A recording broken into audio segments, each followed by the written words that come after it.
So we're looking at narrow chest press. I'm going to show this from the floor with a few variations. Starting with dumbbells, which is the classic one, I like to hold it with me as I roll back to the floor. If you have heavier dumbbells, you may want to have someone hand it to you or pick it up gently from the floor. Everybody's a little different. We're going to either have the feet lifted or you can plant your feet on the ground for more stability. If your feet are lifted, it'll be more core work. You can also opt to have your feet on a surface like a wall for a little added support. This can also help you start to engage your core without having to worry about keeping your legs lifted manually.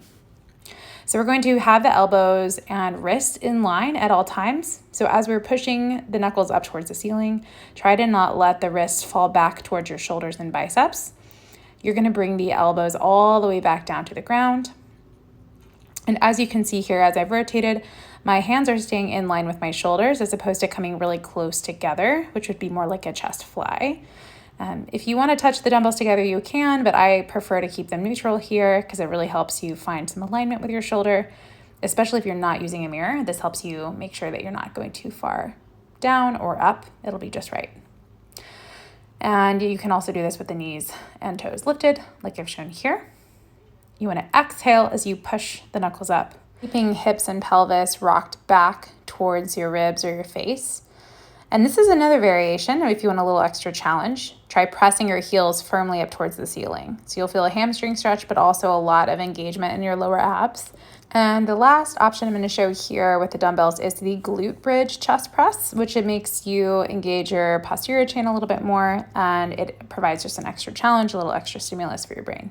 So you just bring your hips up into a glute bridge and add the chest press, just the way we were doing before, being really mindful to keep the shoulders stable in the ground.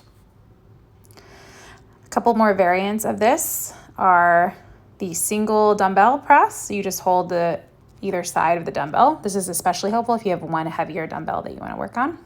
This also makes it extremely narrow, which is more challenging for your chest. You can do the same exact thing with a kettlebell, holding the handle in one side and the bell in the other. If you do this, I recommend alternating which hand holds the bell. So first set, right hand can hold the bell, second set, left hand can hold the bell, etc.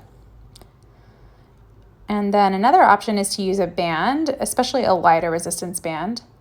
This one's more intense and it can irritate your shoulders, so I recommend wearing sleeves for this one. And if it bothers you, feel free to just opt out and do something else. But same thing, knuckles punch straight up, and you're finding stability in the shoulders.